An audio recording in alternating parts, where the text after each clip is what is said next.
Good evening. Welcome to another episode of CBD's Politics. Once again, we coming from the Dope Clinic and my man DJ Kazi. Go to his YouTube page and his Facebook page and all other social media platforms. And guys, I'm coming again. I'm your host and moderator, Cecil Blunt. Once again, I am joined by my esteemed panel, Bobby Fryer, Dwayne Underwood. Guys, how you guys doing today? Doing well. Everything good? Yeah. Everything is what it is. I said that last time. You did say that last time. I think I need to say that. Yeah, don't ask me again because it ain't changed. Really? But we good. Yeah, we good. I mean, y'all old, so I was trying to figure some things might change claim old, man. in between. I do forget the last minute. There you go. So I do have to ask you certain things, that y'all might forget. See, I already forgot. What'd you say? Yeah, exactly. My physical next week, so Hey, man. get your health, fellas. Stay on top of your health. Stay on your tip. That's Yeah. right. Get your colonoscopies. And your physical. Yeah, get that's your right. physicals. Oh, man. Don't be afraid to go get all these things done because we need to do that. Health is wealth, guys. Health is wealth. Especially in our age, middle 50s, Low 50s for me, sir. and older. So, but once again, guys, we just want to come to you. We want to talk about the presidential debate that happened a couple days ago, guys, and just want to get your opinions on it. 2 weeks ago? Mm-hmm. Wow, it's been a minute then, so I didn't think it was that long. But I just want to get y'all opinions on, the topics that they were talking about. Who do you think won the debate? How do you think the debate went? We got former President Donald Trump saying he think he won the debate, even though he said they cheated. So I don't kind of understand how could he win, and he said they cheated or they fact checked or they gave her the answers. So, and give me your opinion on the debate. Look, first of all, nobody cheated. It's funny how something's always a conspiracy when he loses or looks bad. It's just, they cheated. No, you were fact checked, bro, which is what didn't happen at the last debate. Yeah. You were fact checked. That's all it was. So, if anybody with any kind of rational sense knows who won that debate handily, and it was Vice President Kamala Harris, without question. All right? She answered the issues a couple times, a little evasive answers so far, as far as the questions that were laid out, but there's no question she won the debate. Even Fox News said she won the debate. Yeah. So it's no question about her performance, which honestly, it went as planned. You have a former prosecutor prosecuting someone who's been convicted of sexual assault. Someone who has pending cases still against him, crimes against the United States.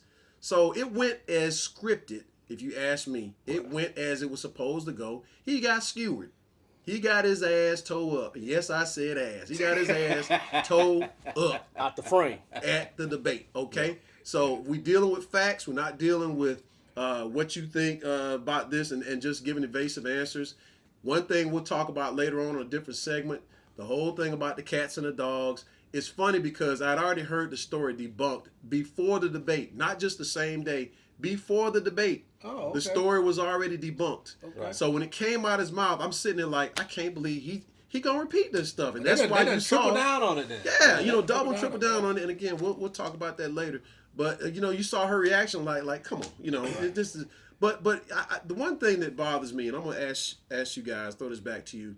The thing that bothers me is I hear there are undecided voters, which to me, I can't take you seriously at this point. You're still undecided. But hold on, here's my question to you, right? I can't take you seriously if you say that. But we're asking her to explain chapter and verse what she will do, right? All to the most minute details, right? We want to know everything from her. But this man been running for office for 9 going on 10 years, right? Doesn't have a health care plan. He's got concepts of a plan, right? Yeah. Doesn't have a health care plan. Concepts of the position. Doesn't have plans for small businesses. Right. Doesn't have plans for needy families. Right. Just vote for me. All right. Vote for me and I'll make everything better. Yeah, the war and guys, it'll be over in a couple weeks. He's doing the high school school president popularity contest. That's it. That's it. So I just want to throw that out to you. Well, no, in my opinion, I mean, you're dead on point. The undecided voter, to me, and I'm gonna see it. I am kind of up in age, so I'm gonna see if I can hold this thought.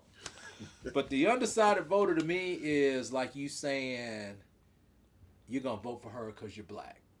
Because she's black. Oh, you're saying to those of us to those of us okay, who are African American. Okay. Just like with Obama, you're gonna vote for him because she's black. As though they're not qualified. Right. So what happens is, I don't think the undecided voter is necessarily undecided. I just think they don't want to state who they want to vote for, in a sense that you're already going to vote for Trump. Now, could that undecided voter vote for Kamala? Sure. Mm-hmm. Yeah. But when you start saying I'm undecided because of issues, that's a falsehood. Yeah. Because if you go back to Miss Hillary Clinton, her policies, she had a website Laid them out. forever. Laid everything out. Okay? She had a website forever. Mr. Trump, he never has anything. Just vote for me. I don't even know what he's saying. So, but if you go to Kamala, even though she got a late start, all her policies are laid out. Now they're all laid out. She's doing the interviews. She's doing everything. You're getting to know who she is. Right. There's a lot of misconception out there because she was a quote unquote prosecutor, but that was her job. She was doing her job. Right. Okay, so she didn't go out there and do anything outside of what her job details. She did her job, and she did things to enhance the ones that she had to prosecute to try to help them rehabilitate. So it wasn't a thing she was just trying to get numbers and put people away. She was trying to do her job as well as help those people. But the undecided voter, man, I mean, I don't see how you could be undecided.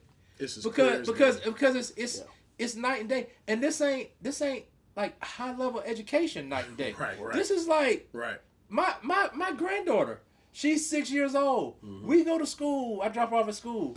Poppy, okay, so we have Kamala Harris and we have Donald Trump. Donald Trump's just a bad guy, Poppy. He's just a bad guy.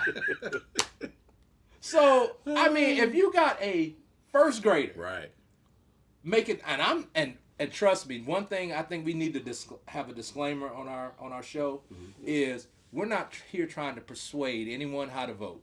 Right. We just want you to have facts and be informed. Right. Okay. Yep. If you want to vote for Trump, you go and do so and be happy about it. Because I'm one of them people. You're gonna get what you ask for.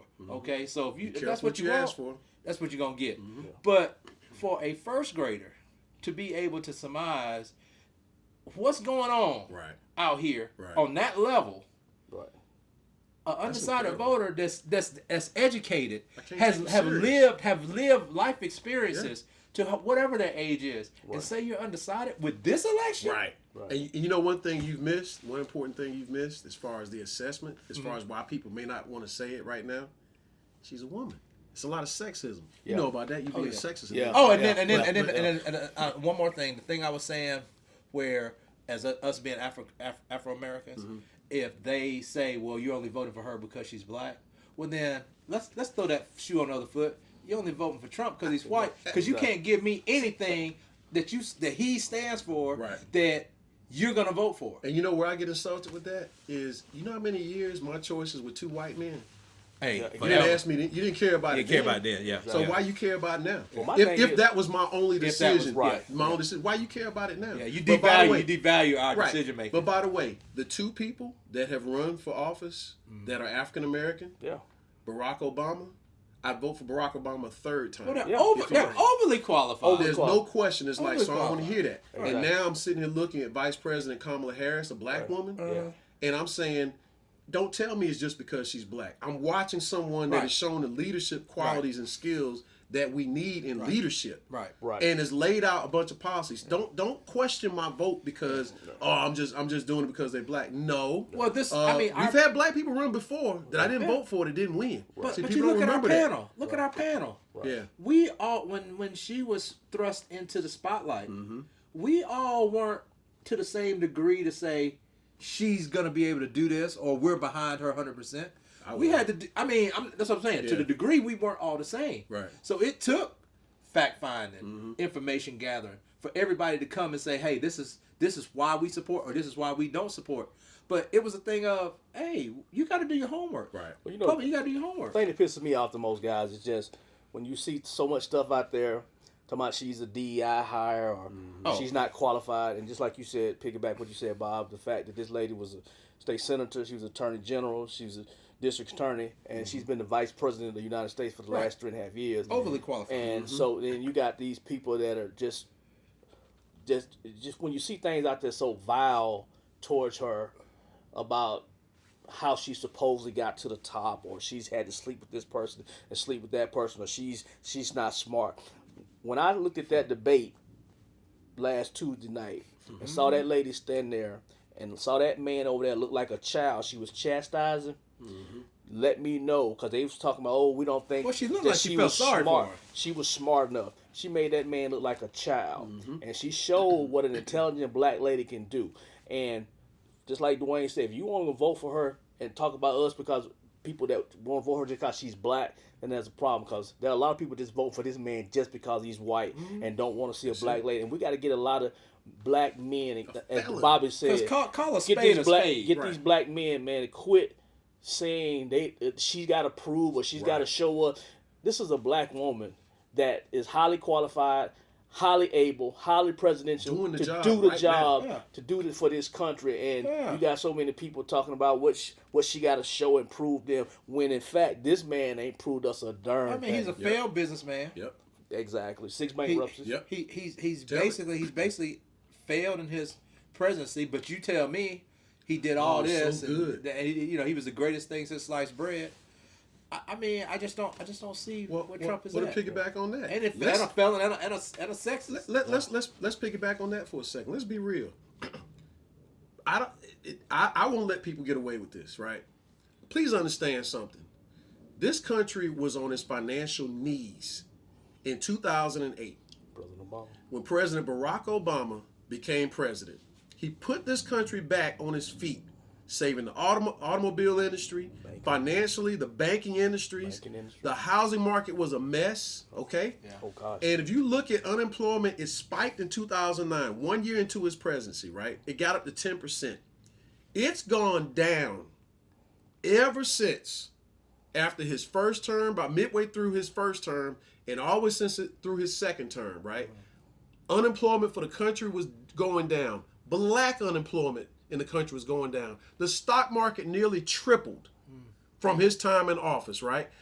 So don't tell me, well, Donald Trump did this. He walked into a good economy. That's facts, okay? Yeah. He walked into a good economy. Yeah. So when you do that, usually it takes about 2 years. Remember, I just told you, in 2009, unemployment spiked up to 10% when Barack Obama was in office. That was dealing with the mess from George W. Bush, from President Bush, right? So then, when his policy started to take place, that's when you saw everything started to get better, okay? So he walks into a good economy when he starts.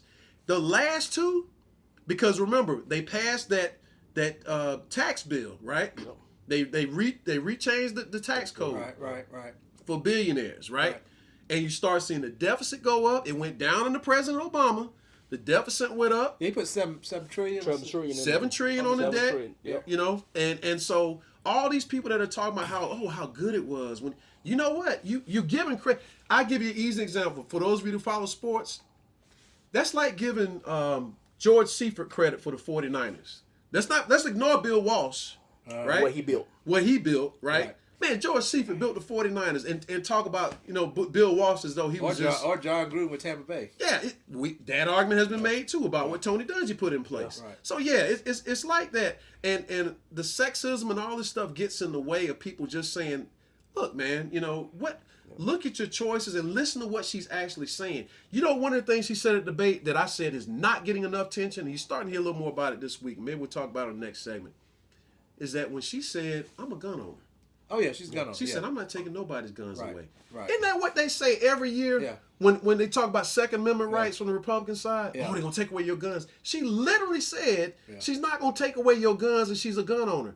What else do you want her to cover? Did you guys, and I want to stop you, did you see her on Oprah show the other night? She said, I own a gun. If you break in my house, you don't get shot. And they trying to make that controversial. Exactly. So wait a minute, y'all. You can't be... damn if it you can't do, be damn both if you ways. damn. It can't be both ways. So she's covering damn near everything you want to hear. I like her policy from inside out. From the middle out. Mm-hmm. Because Obama did it quite a bit, but when you're dealing with the middle class, if the middle class is healthy, yes, everybody's doing well. Yes. Now we shouldn't forget about the ones that are still trying to pull the boots. This is a capitalistic society. Hey, it is what it is. Yeah. But at the same time, the middle class is what drives this this economy. Yeah. That's right. So if we get the middle class going, everybody's going to benefit. Think about this, man. she's telling you for families that's just started, she's gonna give you a $6,000 child tax credit, right? She's introducing that, which is excellent for smart businesses, for startup businesses, small businesses, to give you a $50,000 start, man.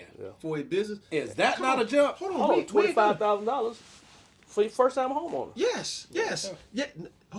Good point. Same thing with this. They've been trying to decriminalize marijuana. Right. I'm talking about this administration right now, the Biden-Harris administration, right? You always need a little weed. Yeah, and hold on. And if you got any medical debt on your credit, they're trying to get that off of your credit. Oh, I need that. How many? But I'm just saying, Y'all how need many a more? little weed. Especially if you're black, saying, "What are you gonna do for me?" Please stop with the trying to. Well, I wanted to pass a bill for black folks. You can't, people. You can't introduce a bill specifically for black people because it's going to be challenged and thrown to the courts. Yeah, you have to use language like disenfranchised communities. Right. You know, something like that. You can't use language specifically on a group of people because it's unconstitutional. Exactly. Correct. All right. Guys, you got any more things to add to the debate? Oh, we got plenty. We got plenty, but we we can get save all it these for. segments. But we're going to save it for. Yeah. And Sarah Suckerby Sanders trying to say that, well, I have some things that keep me humble and Suckerby. Sarah Suckerby. Suckerby. Trying to say like her kids, what she comes home to keep her humble. Keep her humble. As though she's not a stepmother, those stepmothers don't count. Right, don't count, exactly. It's That's disgusting, JD Vance. man. That's Vance's thing. Yeah, you think your grandparents, it gets a little hard, man. Just let your grandparents. Yeah, exactly. Yeah, You let got no them value. Watch over the kids, You got no right? value. Child care get too high, don't worry about it. Just send it to grandma and grandpa. They'll take care of it. Well, guys, man, I once again... And then, you know what else I pissed want me to off? thank my esteemed panel, Bobby Fryer, Dwayne Underwood. Once again, we CBD's politics and entertainment. We'll see you next time. You guys have a wonderful evening. Thank you. Thank you.